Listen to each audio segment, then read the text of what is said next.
Pues como decía, ahora es el momento de abrir el debate y de responder a las preguntas que ya nos han ido llegando en este tiempo del público, pero antes de nada yo les quiero lanzar una a todos ustedes y bueno, me van contestando en el orden que ustedes quieran hacerlo. Sería, ¿el liderazgo en la transformación digital del Sistema Nacional de Salud cómo debería ser? ¿Estatal o autonómico? No sé quién se lanza, quién rompe el hielo con esta primera pregunta del debate. Bueno, no sé. Tenemos un órgano que se llama el Consejo Interterritorial del Sistema Nacional de Salud, donde está representado tanto el Gobierno central como las consejerías de salud de las distintas comunidades autónomas, y yo creo que por múltiples motivos el liderazgo tiene que ser compartido. ¿Alguien más quiere hacer algún tipo de comentario? Bueno, igual que dice Fernando, es cierto que se fomentan iniciativas a nivel nacional, que es como también uno tiene que funcionar a nivel nacional, pero dado que está el sistema sanitario también dentro de las comunidades, está gestionado dentro de cada una de las regiones, lo lógico, y también teniendo en cuenta la idiosincrasia que también tiene nuestra propia gestión sanitaria, es lógico que tenga que haber una contribución fundamental desde la parte regional, porque cada uno tiene sus vicisitudes, y lo mismo en la historia clínica, simplemente ya con el lenguaje es también importante para tener en cuenta a la hora me refiero al tema de las historias clínicas, es importante que esté fomentado desde ese punto de vista, sino que, y luego pues por supuesto dentro debe haber una iniciativa nacional para fomentarlo, o sea, no solo puede ir por las comunidades, para que sea a nivel nacional y global y no haya tampoco ciertas diferencias. Eso es un poco mi punto de vista. Al hilo de esta pregunta nos llega otra en la que nos dicen si se contempla la colaboración público-privada para lograr la digitalización e interoperabilidad. Bueno, en la mayor parte de las comunidades, por un lado, hay una iniciativa que es avanzar en los mecanismos de contratación pública para fomentar la innovación desde el sector privado, trasladar las necesidades en el sector público como desafíos. En nuestra experiencia, ahora mismo, con fondos europeos y la convocatoria estatal, hemos lanzado para la región una iniciativa de compra pública innovadora para el desarrollo de un infobanco regional, que creo que eso pues, va a estimular las soluciones empresariales de esa medida. Pero además, y sobre todo la experiencia europea nos señala el camino.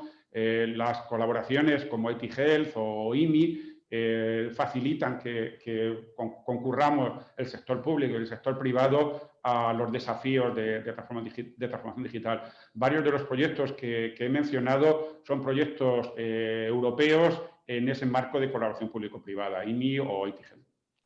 Sí, yo quería añadir que además, esto vamos, lo debería de contestar el propio Ministerio de Sanidad, pero se ha hecho público que ha habido contactos con el sector de la sanidad privada para tratar de integrar los datos y los sistemas de información en la futura estrategia de salud digital que están preparando. O sea, que no desvelo nada al decir algo que se hizo público en los medios de comunicación, ¿no? O sea, que sí que ha habido contactos y yo creo que sí que hay una voluntad de avanzar en ese terreno. Muy bien.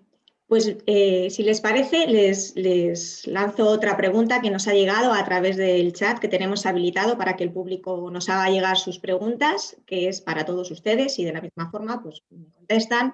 Es la siguiente. Los servicios en cloud, cada vez más integrados en las plataformas de tecnología informática, son al final un almacenamiento de terceros con datos extremadamente sensibles de pacientes. ¿Cómo aseguramos que esa información en un tercero está realmente segura? ¿Qué implicaciones legales hay? Esto puede variar por países, asumiendo el intercambio global de información entre sistemas. Esta es la pregunta que nos llega de la audiencia. ¿Quién se lanza? Bueno, yo no soy, perdón, si quiere empiezo yo, no soy especializada, o sea, pero evidentemente ese es el objetivo. El objetivo es, aunque esté gestionada por terceros, que hubiese o podría ser también una gestión pública, pero en principio si fuese por terceros, la idea es que todas este tipo de iniciativas lo que se está intentando fomentar es que se asegure la confidencialidad y seguridad de los datos a través de protocolos y certificados. Es decir, en ningún caso, vamos, no son bases de datos o información, es información extremadamente sensible, pero no podría a lo mejor de una manera similar pensar en aquella información que maneja la policía o centros del CNI, como considerar que es información muy privada que existe, que también se gestiona y también se analiza y se puede analizar de manera similar. Entonces, aunque esté gestionado por terceros, la idea es cómo poder gestionar que esos datos, y en eso es lo que se está también trabajando, gestionar que haya esa confidencialidad y asegurar que estén seguros esos datos. No creo que realmente sea una especie de problema, sino que se está trabajando en ello también. Sí, yo quería añadir también en la línea que dice Fátima. Ahora mismo en nuestra comunidad son muy limitados los proyectos que tienen un cloud privado, un cloud por tercero. Los proyectos se desarrollan dentro de los recursos de la Comunidad de Madrid en su totalidad, pero evidentemente tendremos que ir adoptando a partir del cumplimiento de los reglamentos y de los estándares técnicos para aprovechar toda la potencialidad que tiene la colaboración cuando se trabaja en un cloud más que cubre, pues, por ejemplo, en iniciativas europeas a más actores, ¿no? Pero es una cuestión, como decía Fátima, del cumplimiento tanto de las normas jurídicas como de los estándares técnicos. No es en sí mismo un obstáculo para desplegar las potencialidades de la transformación digital cuando se trabaja sobre todo federado. Quería añadir un poco también la idea de, existe, por ejemplo, en España tenemos la suerte dentro de tener gestionado por Barcelona Supercomputing, uno de los nodos más importantes del Mare Nostrum, de análisis de datos más potentes. Es decir, que existen también a nivel europeo infraestructuras gestionadas a nivel público que en un principio también están a disposición para el análisis de este tipo de datos. Y como apoyo lo que dice Pablo, en un principio, si luego existen otros recursos, se mueven, bien, la idea es gestionar lo mismo, la pregunta anterior, tanto el entorno público-privado, estamos también forzados a entendernos y es más favorable para ambos sectores, o sea que es fundamental que sea así también. Sí. Y también, digamos, indicar que no es lo mismo, a lo mejor, las bases de datos que dan soporte a la asistencia sanitaria, o sea, tipo historia clínica, etcétera, que evidentemente tienen unos requisitos muy importantes de protección y de privacidad, que cuando hablamos de crear repositorios, ¿no?, para investigación o para uso secundario de los datos clínicos, donde a lo mejor ya la información va anonimizada o pseudo-anonimizada y donde ya... Claro, no existe el mismo riesgo, ¿no?, de un ataque como pueda ser, aunque esté en la nube. Pues o mire, agregada.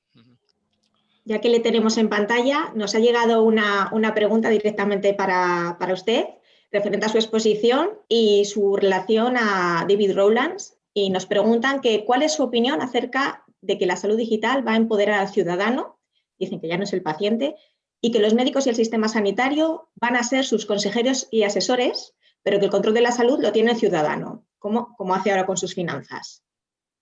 Esa es la pregunta que nos llega.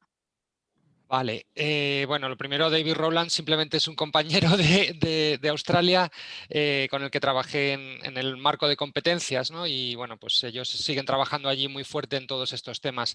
Aparte de eso, yo soy un firme defensor de lo que se llama la salud participativa, o en inglés Participatory Health. De hecho, he sido y soy miembro de la Sociedad Americana de Salud Participativa, y también en el tiempo que he pasado en Estados Unidos he tenido la suerte de conocer a muchos de los patient advocates, o sea, de los defensores de los derechos de los pacientes, ¿no? Como Regina Holiday y Patient Dave y tantos otros, ¿no? Personas que se han distinguido por hacer una defensa a ultranza, a veces incluso excesiva, del derecho de los pacientes a manejar sus propios datos, a tener acceso a su información y a tener una posición mucho más activa en la defensa y el mantenimiento de su salud. Entonces yo comparto absolutamente esas perspectivas, quizá no tan radical en el sentido de que no hay que bypassear al médico ni al sistema sanitario, ¿no?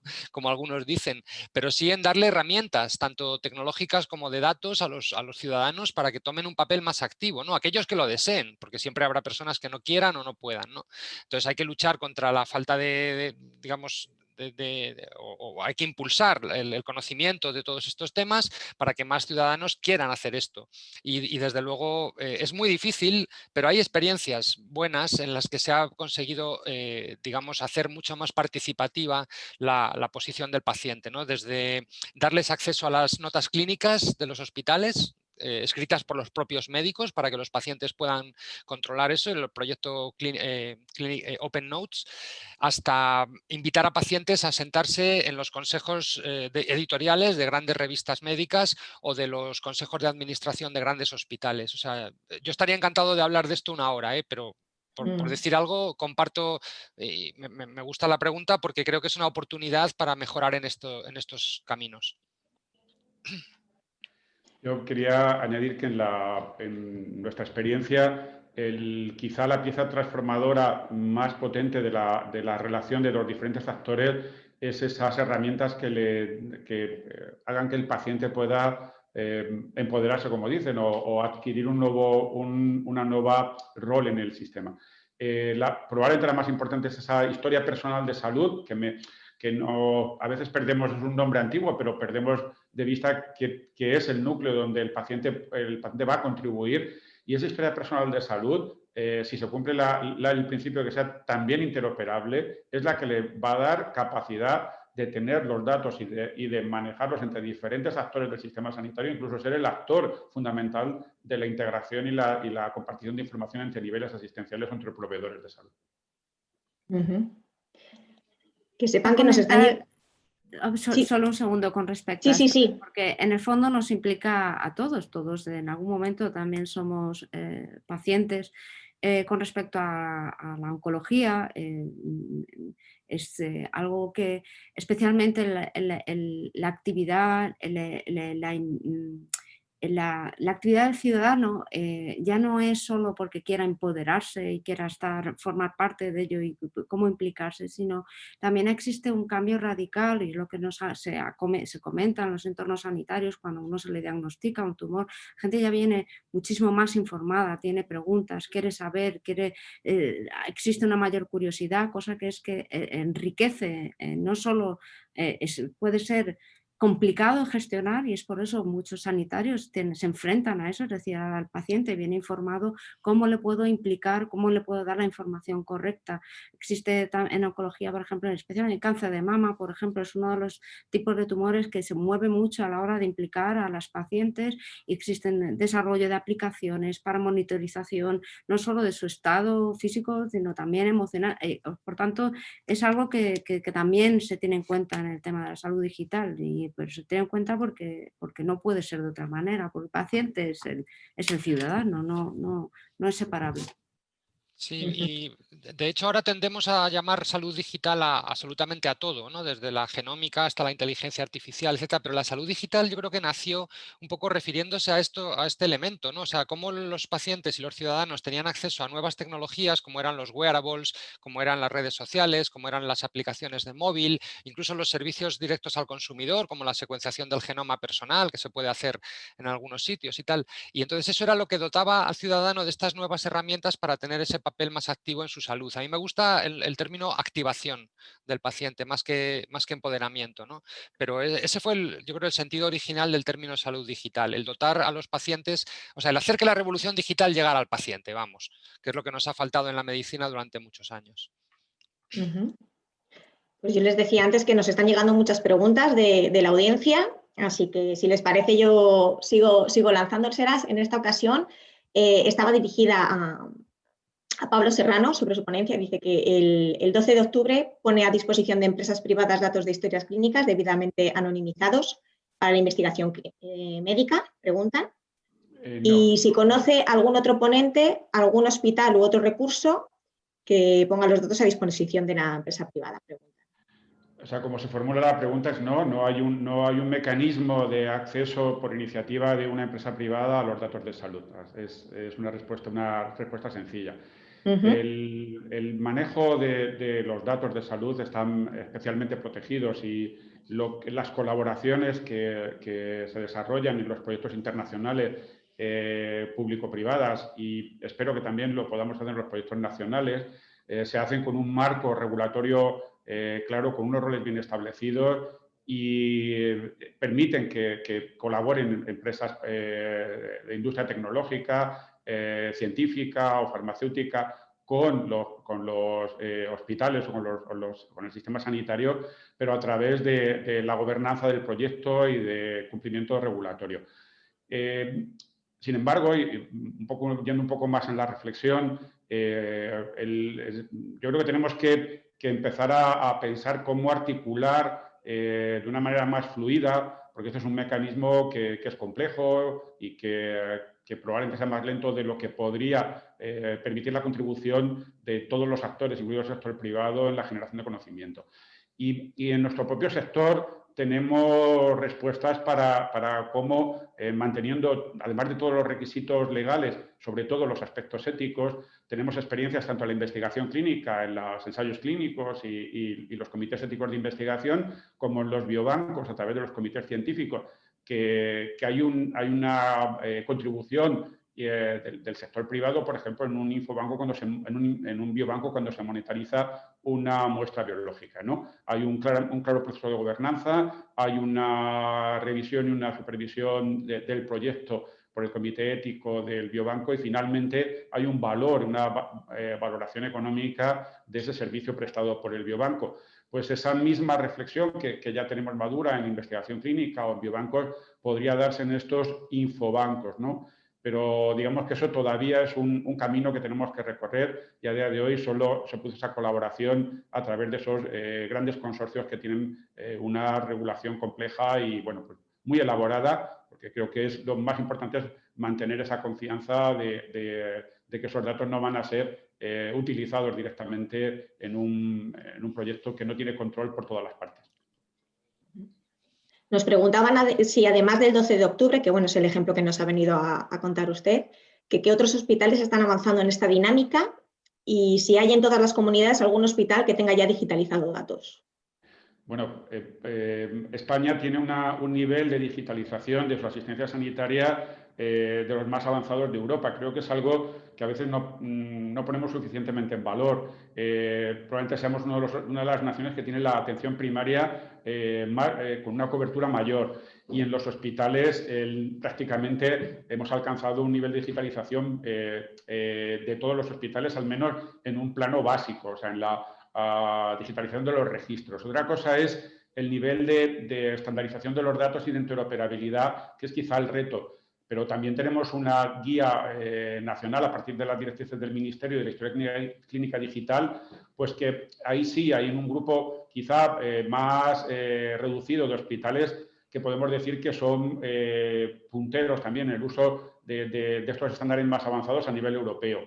Bueno, yo podría mencionar nuestros socios en una de las redes que fue pionera del Carlos III, que se llama PITES, que, pues, por ejemplo, hemos ido siempre con el CLINIC de Barcelona o con Virgen del Rocío de Sevilla, que ahora mismo, por ejemplo, estamos también en los convenios que estamos suscribiendo con el BSC para hacer la demostración de que esos datos de historia clínica convenientemente estandarizados y modelados pueden ser ya utilizados en los proyectos de medicina personalizada que van para la estrategia estatal y ahora en la convocatoria de IMPACT.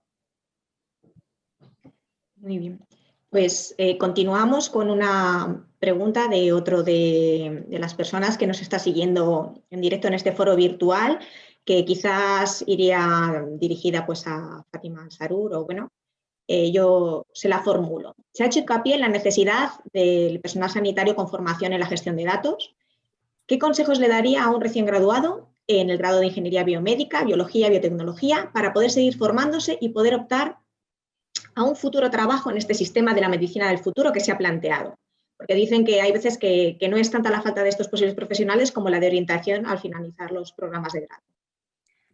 Sí, efectivamente, que yo creo que ya no entiendo, manejamos muchas veces hablando con estudiantes con este tipo de interés, porque resulta que es verdad que es cierto que se está un poco desorientados. Es decir, sí existen formaciones, pero todavía no hay una formación, no hay una formación de grado, en este caso, salvo en alguna, por ejemplo, en la Pompeu Fabra, por ejemplo, en el grado al menos de bioinformática sí que hay, pero, y creo que en Zaragoza también. Pero tal vez es algo que lo que debemos aumentar en la divulgación.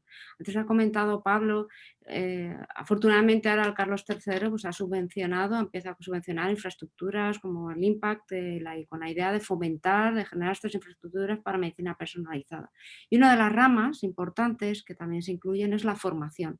Es decir, estamos en las fases iniciales también. Existe formación que comentó Fernando, de máster de bioinformática, otro tipo de formaciones, pero probablemente siguen siendo pocas con la atención que creo que sí que se va a necesitar a nivel de profesionales si poco a poco se va implantando en el sistema sanitario. El consejo es que sí existe, que se integre, hay 6 o 7 másteres de bioinformática, algunos más especializados en medicina personalizada, otros más relacionados con investigación, y que sí un recién graduado puede entrar y formarse. Aún así, uno de los planes que sería ideal es fomentar la divulgación y formación dentro de los hospitales también, es decir, generar, ir también al entorno y preparar no solo a aquellos que sean posibles para analizar los datos, sino para aquellos que lo vayan a interpretar. Es decir, el personal sanitario es importante que también conozca este tipo de cambios en la gestión. Sí, yo estoy totalmente de acuerdo con Fátima.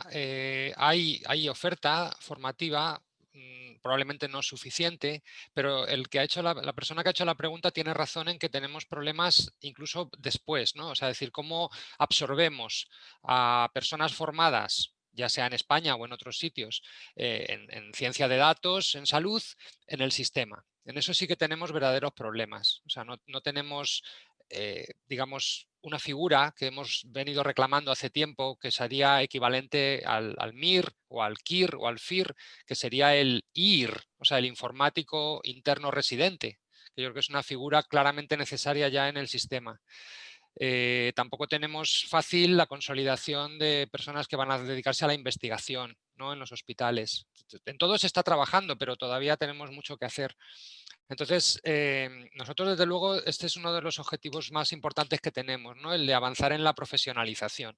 Y la profesionalización supone el reconocimiento de la profesión, el reconocimiento de mecanismos de certificación individual y de acreditación de programas, porque estos máster que hemos mencionado en algunos casos pues, no son oficiales o no están acreditados por ANECA. Entonces tenemos que avanzar en todos esos terrenos y todo lo que le rodea, ¿no? Códigos de ética, la posibilidad de que haya plazas en los hospitales, etcétera. Precisamente nos preguntan a continuación que cuáles son los programas formativos que se están poniendo en marcha que acreditan a los profesionales en este entorno. Fernando, Sí. yo quería una cosa, contestar esta. Dime. Ah, que contesta. No, yo quería contestar al anterior. Sí. Quería enfatizar lo que ha hecho Fernando. El problema ahora mismo en los hospitales es estamos incorporando personas porque los proyectos, fundamentalmente a través de las líneas de investigación, pero también en incorporando cartera de servicios, sobre todo en el área de genómica, pero el problema es que dentro tenemos que construir programas formativos del tipo residente. Entonces, a falta de un programa formativo en el hospital hemos creado por la incorporación reciente de varios ingenieros biomédicos y varios bioinformáticos, o sea, con esa doble perspectiva de la parte más informática médica y bioinformática, un programa formativo tipo residente con una escala de R1, R2, R3, ¿no? Para que además toda la organización entienda que se incorporan a este sistema de formación multidisciplinar. Pero el problema que tenemos es que no tenemos en los catálogos de profesionales de las categorías profesionales del hospital estas figuras. Y esto en la absorción posterior de estos profesionales formados es muy compleja y va a ser uno de los puntos que debemos resolver de manera crítica, ¿no? Creo que todos los hospitales ahora mismo tenemos en común que la perspectiva de incorporación, no como investigador, sino como profesional ya haciendo las tareas, va a ser una de las más difíciles. Y en relación a la pregunta a continuación que decían de esos programas formativos que ya estén en marcha y a los que se puedan un poco agarrar. Quería añadir también un poco, y ya luego también le podemos enlazar, ya que creo que también nos están escuchando gente que, por ejemplo, esté estudiando, que acaba de terminar, o sea, algo que aparte de que puede ser más o menos que todavía hay que articular o engrasar cómo incorporar a esos profesionales dentro del entorno sanitario, yo creo que algo que sí que podemos coincidir todos es que es realmente, y podemos más o menos asegurar, es una carrera prometedora para profesionales que no solo requiriendo esa multidisciplinaridad implica que hay profesionales que no están solo del entorno biosanitario ni ingenieros biomédicos, están incorporando, hay una necesidad de incorporación de ingenieros informáticos, incorporación de matemáticos, de físicos, de biólogos, es decir, de por supuesto clínicos, médicos, cualquiera relacionado con el entorno sanitario que además también esté interesado en esa formación. O sea, esto es lo bonito también ya que hablamos de los profesionales, lo bonito de esta carrera que bueno, podemos, yo creo, augurar que sí que va a tener bastantes perspectivas a nivel nacional e internacional. Es decir, es un poco que podemos decir que es medicina futuro y es carrera de futuro. Así que cierto es que debemos fomentar cómo articular la formación, no todo está, son formaciones acreditadas, hay algunas que sí, son oficiales y es ahora lo que se está viendo también cómo si especializar o no especializar, hacer algo más general, es decir, estamos en ello, pero yo creo que en los próximos años y si se fomenta con el apoyo institucional, por supuesto, entonces podremos también que se introduzca más dentro de los entornos universitarios y para generar más másters o grados incluso si es lo que se necesita. ¿Y qué programas formativos recomendarían ustedes en este momento, teniendo en cuenta todas estas limitaciones de las que han hablado?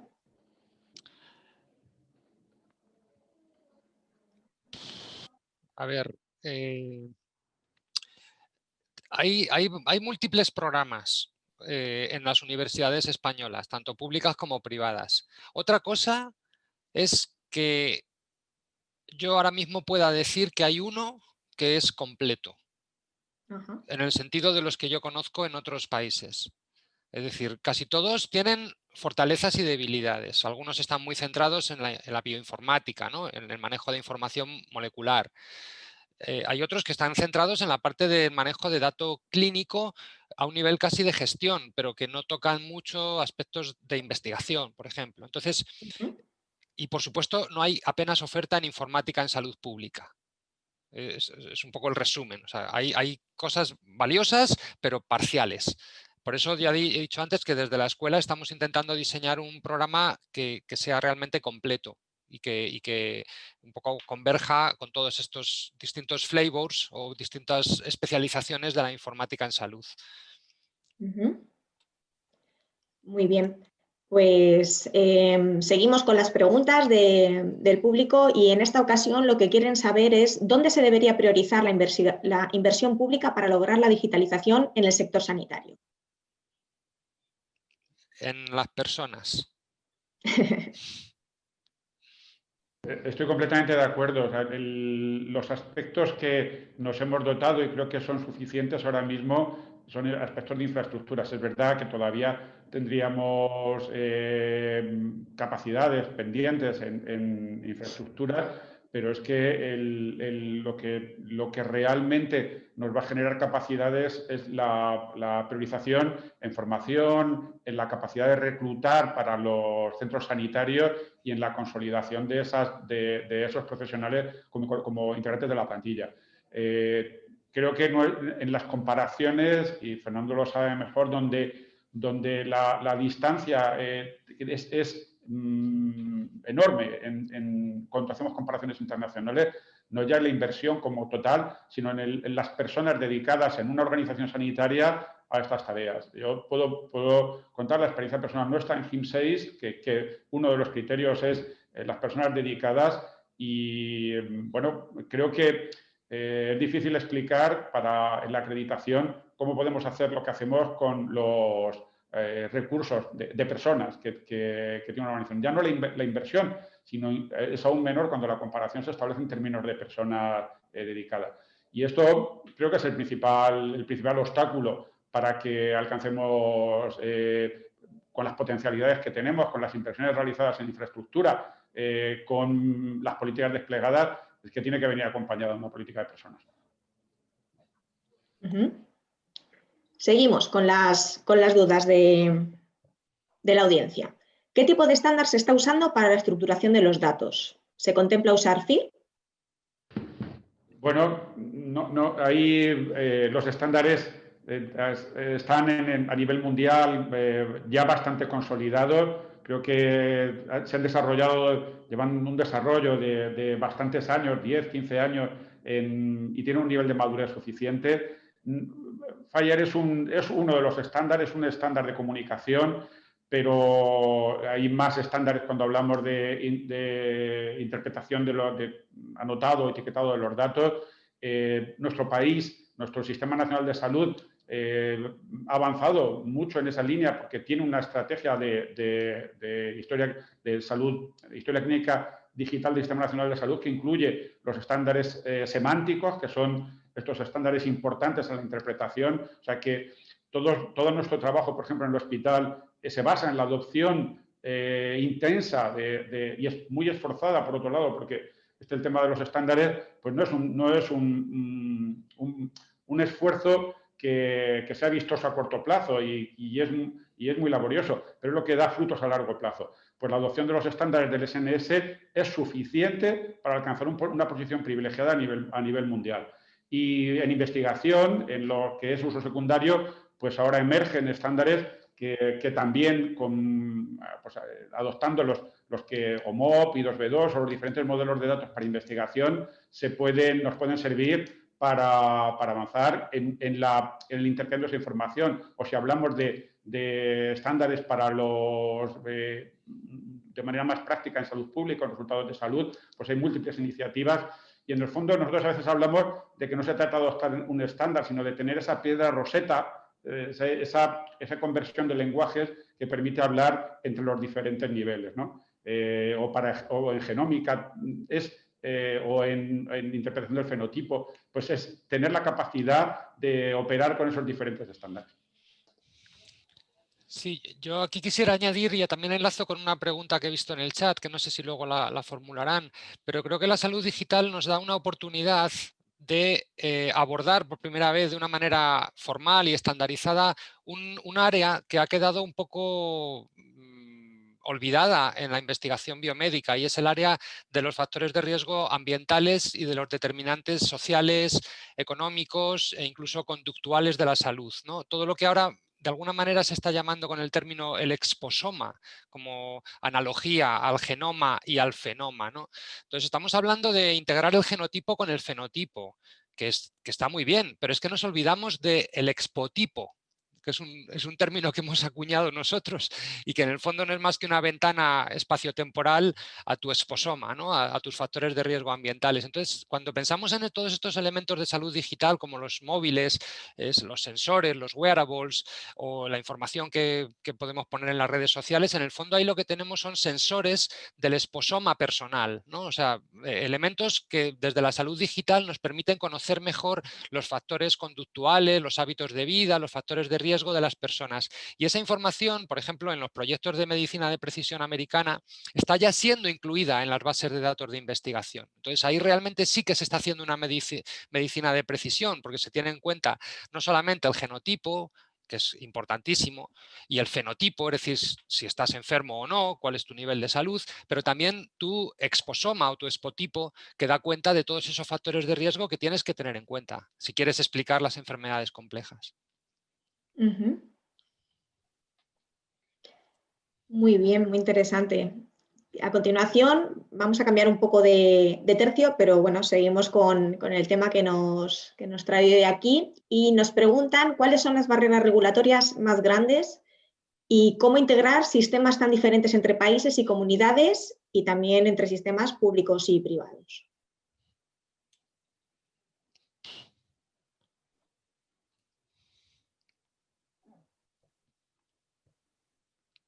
No sé, Pablo, quizá volver al tema de los estándares, ¿no? O sea, claro, quería... hay dos aspectos que para la integración de sistemas es la adopción de estándares, pero esto creo que lo repetimos cuando en otros sectores no se hace esta pregunta. O sea, si yo quiero incorporar energía o comunicaciones, es la adopción de estándares. Y esa es la misma respuesta y son múltiples estándares. Antes a la anterior pregunta que me señalaban uno, como si con un estándar se resolviera. Son diferentes estándares para diferentes propósitos. Y es lo que resuelve en este sector y en otros los cambios de jurisdicción, ¿no? Como se puede decir, y los diferentes dominios. Respecto a las barreras regulatorias, a ver, yo creo que a veces ponemos la venda antes de la herida, ¿no? Decimos que tenemos barreras regulatorias. Yo no tengo la percepción de que las dificultades con las que nos enfrentamos en nuestros proyectos sean regulatorios. O sea, nunca la he tenido. Creo que toda la discusión del reglamento de protección de datos como una barrera probablemente desenfoca lo que el legislador y la sociedad ha pretendido. Es una magnífica herramienta para poner en orden las cosas.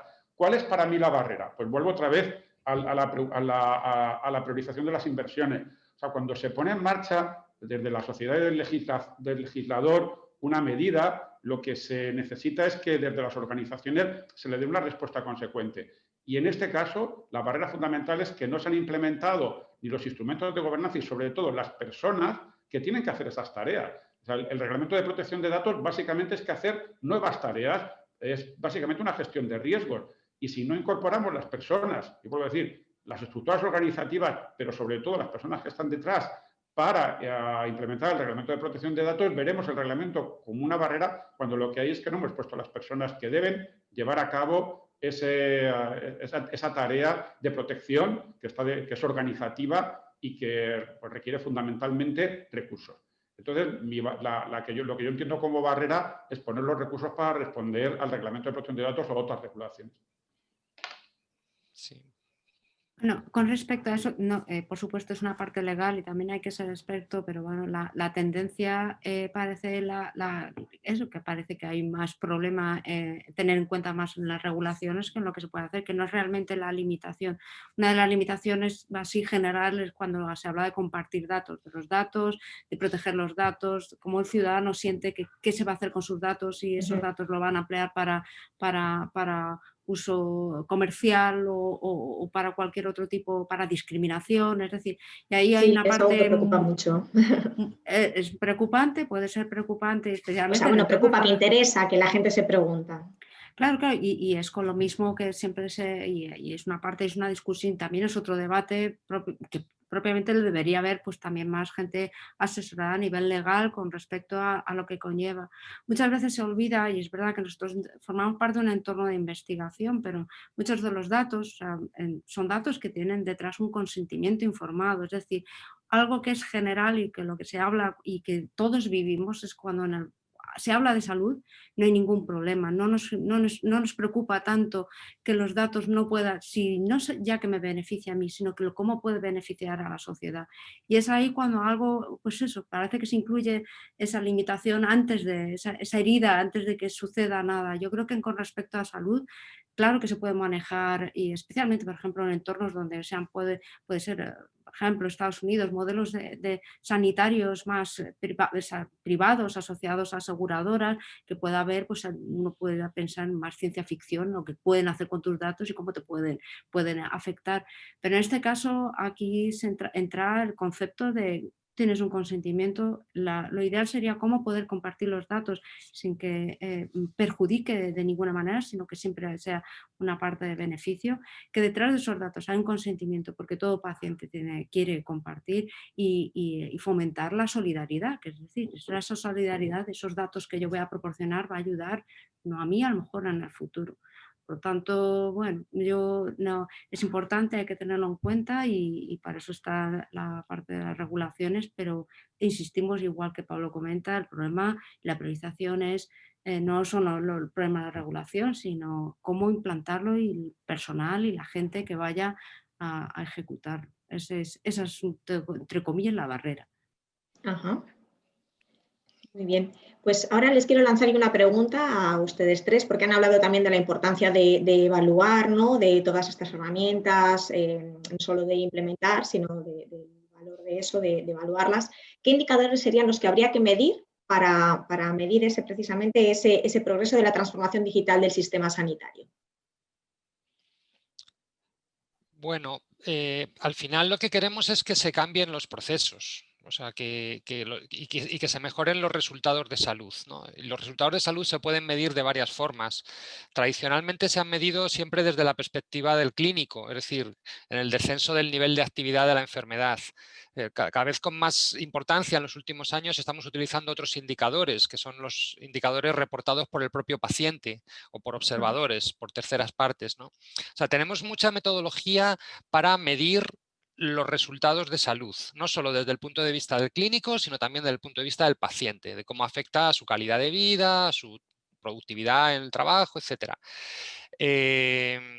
Bueno, tenemos metodologías para medir el progreso de los proyectos desde su inicio hasta su final, lo que podríamos llamar la monitorización interna del proyecto y luego la evaluación final en base a resultados. Es decir, hay toda una ciencia de la medida y de la evaluación que conocemos desde hace mucho tiempo. Lo que pasa es que también es lo que decimos, cuesta esfuerzo, cuesta personal entrenado y hay que leerse muchos papers y muchos documentos de metodologías de evaluación. Y la pena es que no se hace muy frecuentemente. O sea, hemos tenido la suerte de hacer algunos ejercicios y la verdad es que lleva mucho tiempo y mucho trabajo, pero yo creo que son imprescindibles. Yo diría que, como ha dicho Fernando, ya cuando estamos en el despliegue, que no son proyectos de investigación, sino que es una organización sanitaria que se está transformando, son dos claros. El primero para mí, que creo que hemos podido demostrarlo en los últimos proyectos más grandes, es el retorno de la inversión.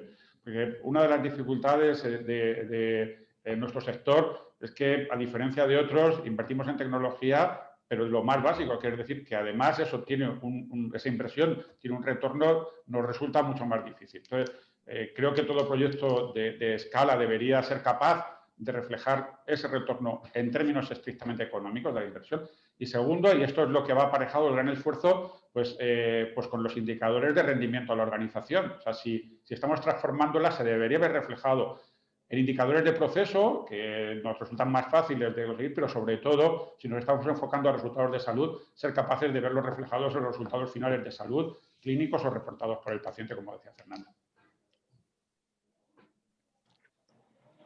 Muy bien, pues nos acercamos ya al fin de este interesantísimo debate virtual y yo simplemente ya, pues para poner el broche final, les quería pedir a ustedes pues una última declaración, una última idea con la que quieran que nos quedemos o bien a modo de resumen de lo que ha dado de sí este debate.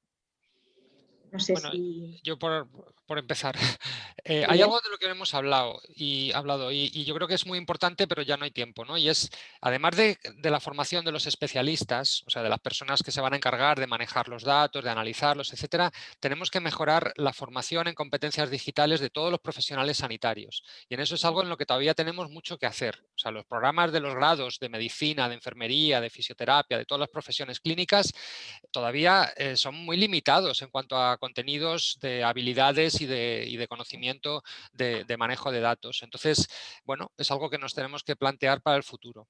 Porque sin eso es muy difícil que todo lo demás funcione. O sea, al final quien tiene la última palabra es el clínico que está delante del paciente, es el que necesita herramientas de apoyo a la toma de decisión y es el que necesita realmente entender las limitaciones y los beneficios y también los riesgos de todos estos enfoques. Entonces, no nos olvidemos de eso.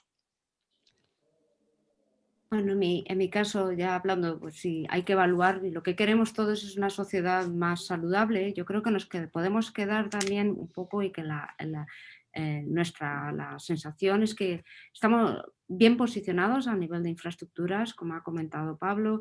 Existen proyectos pilotos en marcha con buenos resultados, intención a nivel europeo de cómo poder organizarnos, cómo poder compartir, cómo contribuir en este aspecto. Si profesionales necesitamos y hay que fomentarlos, y yo creo que es hacer la carrera atractiva y por tanto también organizarla, y la conclusión es necesitamos una iniciativa de medicina personalizada por parte del gobierno, necesitamos que España también esté liderando, porque lidera muchas partes dentro de la infraestructura, pero necesitamos liderar también y continuar en esta carrera de la digitalización de la salud y como esa medicina de futuro. Y por tanto yo creo que con apoyo, o sea, interés hay, infraestructuras hay, metodologías hay, conocimiento hay bastante en España, pero necesitamos ese apoyo también para fomentarlo. Muy bien, muchas gracias. Y ya para terminar. Pues muy breve, como decimos en nuestro plan estratégico para 2020-2024, que va ligado a nuestro nuevo edificio de Hospital 12 de Octubre, pues las herramientas digitales es uno de los principales motores de la transformación asistencial y de la organización. Y creo que lo hemos visto reflejado en las presentaciones de hoy. Pues gracias a ustedes por aceptar la invitación y participar de la forma que lo han hecho con sus ponencias tan interesantes y por responder a todas las preguntas que nos han llegado, que han sido muchas, ha habido mucho interés en este foro virtual. Así que nada, simplemente darles las gracias. Gracias por la invitación también. Gracias. Y gracias por las preguntas y por el interés. Sí, es un tema del que yo creo que vamos a hablar mucho, ¿no? en adelante. Es un tema, sin duda, de mucho interés. Y pues con esto daríamos ya por finalizado esta mesa de debate.